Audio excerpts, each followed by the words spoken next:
Welcome to Meditating with John Vervaeke. We live stream every weekday morning at 9:30 a.m. Eastern Time. Mondays alternate between a Dharma day, in which I teach a new lesson, and a Upaya day, in which I review the entire ecology of practices. If you're joining us for the first time, welcome. In the description for this video, you'll find links to previous lessons and sits. I recommend going immediately to lesson 1, going through that. Come back, you can sit with us every day, and then every Saturday or Sunday do another one of the lessons, and then eventually you'll be fully caught up with us. I would like to ask everybody's help in raising the visibility of this video stream on YouTube by liking it. Help me to reach as many people as possible, please. At the end of every sit, we have a Q&A. Please limit the questions to this course, this Ecology of Practices. For more encompassing questions, every third Friday of the month at 3 p.m. Eastern Time, live stream a general Q&A on YouTube.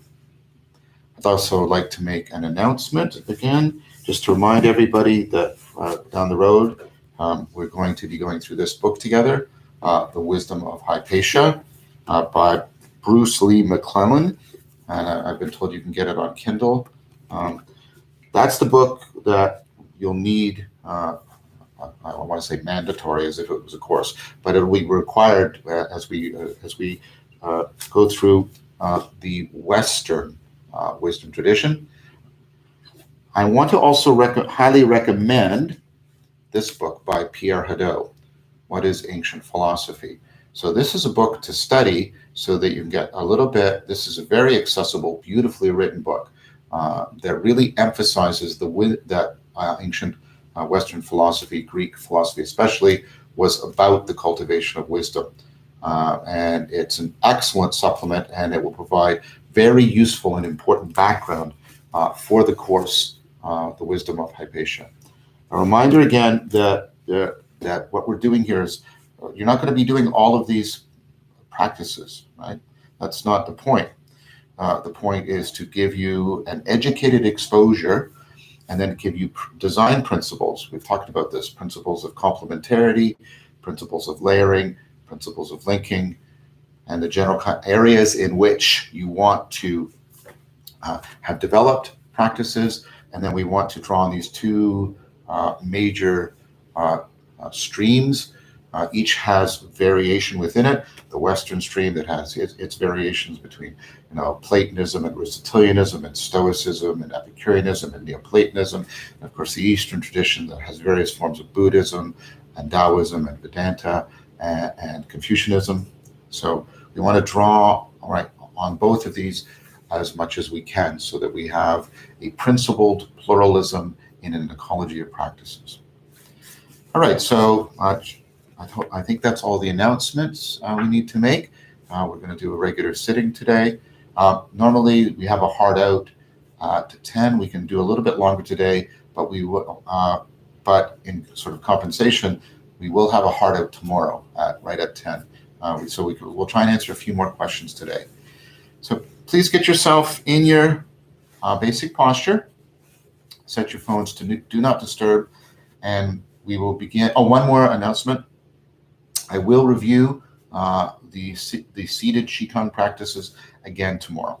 Okay, so set your phones on do not disturb, and we will begin together when I say begin. Begin.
Slowly come out of your practice, trying as best you can to integrate what you cultivated in your practice with your everyday consciousness, cognition, character, and communitas, perhaps by reciting the 5 promises to yourself.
So just one more note, with the What is Ancient Philosophy by Pierre Hadot, as soon as you get this book, you can begin reading it.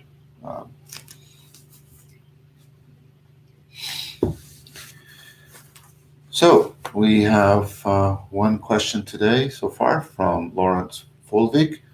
I have started to write notes after doing Lectio Divina on particular thoughts or insights that may come to me. Is this a good idea, and would it be considered part of watering my Buddha? It's a good idea, and that's exactly what it is. Sorry, I don't have a really expansive answer for you, because it is a good idea, and and that is a way to water your Buddha very much. Make sure that you're maintaining the right relationship to this, right?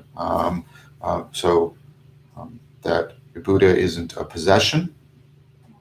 It's not something you have. It's something you are becoming. It is, right, to be aspired to within the being mode. So as long as you're framing it that way, I think that's an excellent suggestion, and an excellent practice to engage in. And there's a way in which, if you take that into dialogos, some of those insights, that getting into that dialogical insight way of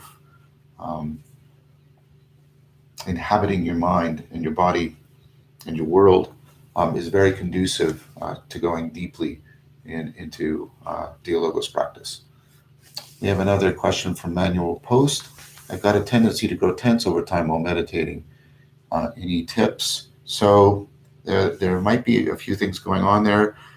It might be that you're encountering some anxiety, and if it's sort of expressing in that way, you may want to talk to somebody about some potential background anxiety you have.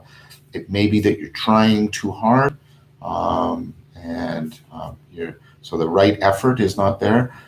It's very much right. That's why these the practices, and remember, when we're doing the standing practices, like when we're doing the Jan Jung, or when we're doing the moving practices, each one as part of as part of the Qigong. Remember that we're trying to get pung, right? It's not limp, but right, it's not tense, and you can practice getting pung in your body, and you can think about that in connection to that state, and it sort of plugs into being centered and rooted. And when you're rooted, you are sensitive, you're relaxed, but you're also highly alert. So I would perhaps do more work. If you start to getting tense, first you can direct metta towards the tension, or direct the 5 factors of inquiring mindfulness. You may want to reroute, at least do the expanding and recentering to reroute. And you may try to remember what Pung feels like in the standing practices, and that's a home for your body in your seated practices. So that may help. But like I say, I don't know you, and there might be some deeper issues that, as your consciousness is starting to light up parts of the mind that are normally dark, it might be coming to the surface. That I don't know, and that I don't have any expertise or even right to talk to you about that here, other than if you have a sense, if when I say that, there's an intuitive sense that might be right, and if and again, I don't want to be presumptuous, if time and finances afford this, you might want to talk to somebody about why you might be carrying around some background levels of anxiety. But first of all, try the other practices that I emphasized, and they may help you deal with that sort of background tension. You may just be carrying around a lot of, and we all do, a lot of body armor, and so learning to re-inhabit your body and your mind and your body in a deep way, and remember what it's like when you're seated can be very helpful. Karima has a question. Hello, Karima. In Prajna, I was exhaling on the outward breath. Now with the breath and the newest transition, my breath wants to shift, but it's not comfortable. Suggestions. So, try the shift and see if you can do some 5 factors on the discomfort. What's the nature of the discomfort? Is there a habit that's being challenged, or is it uncomfortable in that perhaps it is too energetic for you? I would, if there's a part that wants to shift, try the shift, and then when the discomfort is coming up, try directing the 5 factors of inquiring mindfulness towards it, and try directing metta towards it, and see what's going on there, because there's something that's wanting to explore what this will do for you, and there's something in you that doesn't want to, and it's of course unclear which one, right? Probably neither one of them exclusively. So you're trying to get some sort of get them to talk to each other more readily, and don't try and force a solution. Sort of stay with it and live with it, get it to talk to each other, and hopefully you'll get a resolution that self-organizes out of that tonos, out of that creative tension, that will actually be deeper for you than before you went into the tension. Mark Lefebvre. Hi, Mark. Always great to hear from you. What practices can we do to help with our inner critic? How do we be less hard on ourselves? So the practice that was mentioned earlier, I forget the name of the person who suggested, I'm sorry, but writing down your insights, watering your Buddha. So if you just try to counter-argue the critic, that will only exacerbate it. You can direct metta towards it. You can listen to the voice of the critic. You can do all that you're no doubt practicing, and that will help disidentify you to some degree with the critic. You also want to get basically a counteractive, aspiring sense of the presence of your Buddha, your inner Buddha, your teacher, because that will tend to challenge the presence of the inner critic. So 5 factors of inquiring mindfulness, especially trying to get at the voice, disidentify from it, listen to the silent moments within the inner criticism, also direct metta towards it's coming from, trying to appreciate the ways in which it's been adaptive for you, but also to open up more to its moreness and its suchness, but also cultivating regularly outside of the confrontation, watering your inner Buddha, trying to strengthen that felt presence, that aspiring presence, because that will also countermand and counteract the presence of the inner critic. And what has tended to happen is they tend to For me, they've tended to slowly do this kind of thing. Notice how language is failing me. They sort of do this on which they almost like a chemicals coming into reaction and shifting and shaping and combusting, and something new and different comes out of it. So that's what I would recommend for that. Luke West. I manage depression moderately well. I'm a cognitive behavioral therapist and have my supervisor, but when it's strong, it makes the monkey mind extremely strong. Any ideas? So this is where, and I'm going to keep teaching you more of these. This is where the moving practices are very, very helpful. You probably know, you're a cognitive behavioral therapist, that exercise in general and mindfulness in general is very helpful. But getting in a moving practice, especially to get the cerebellum frontal cortex loop activated and more dynamically self-organizing, can very much help with wrestling with depression. You might actually try going for a walk, then doing the moving practices, and then going into the seated practices. I also recommend, you are doing the cognitive behavioral therapy, so you have reframing techniques. I would also recommend sort of expanding them out, resituating the CBT back into its ancient heritage home, which of course is Stoicism. You might want to start reading some Stoicism.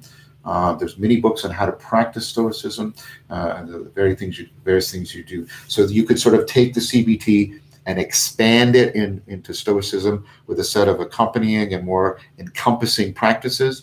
And then, as I said, you could, for the more immediate wrestling, you could build in more exercise, and especially the moving mindfulness practices, the Qigong practices. That should be helpful to you, I hope. Kelly Myers, well, pleasure to see you again. Kelly, I started noting whenever I opened my eyes and seeing last week, your comments yesterday about moving hand positions as the sneaky way of monkey mind make me think to apply the same noting approach to fidgeting and itching as moving. Am I taking the noting concept too far here? No, I think that's good. I think that's very I'm sorry. The familiarity of the impishness of the monkey mind, it was coming to mind, and I guess I've developed a kind of a bit of amusement from that familiarity. Yeah, so there's all kinds of ways in which the monkey mind insinuates itself into your practices in that way. And as long as you feel that you're not getting harsh and prickly, and you're sort of dissecting to death your experience with the noting, that it sounds to me like because remember, we're always for education, never pure asceticism or pure endurance here. Okay? But it sounds to me like that's not happening to you, and if that's not happening to you, I think what you're suggesting doing with the extension of the noting practice, I think is a really good idea. Try it out. I think it'll be beneficial to you. At least I hope it will. Like I said, just make sure you're not getting into that, right? Because then we're losing the middle path. So, thank you all for joining. It's always a great pleasure, and I appreciate participating in this Sangha. I want to thank my dear friend in Technomage, Jamar, for all of his work that he's doing behind the scenes. My beloved son, who's always here coping with contingencies, helping me with the setup. Please subscribe to this channel to be notified of the next video. On the channel, you'll find links to the lecture series, Awakening from the Meaning Crisis, and to the Dialogo series, Voices with Vervaeke, in which these ideas, these themes, these practices, and more encompassing way of life are being developed and explored.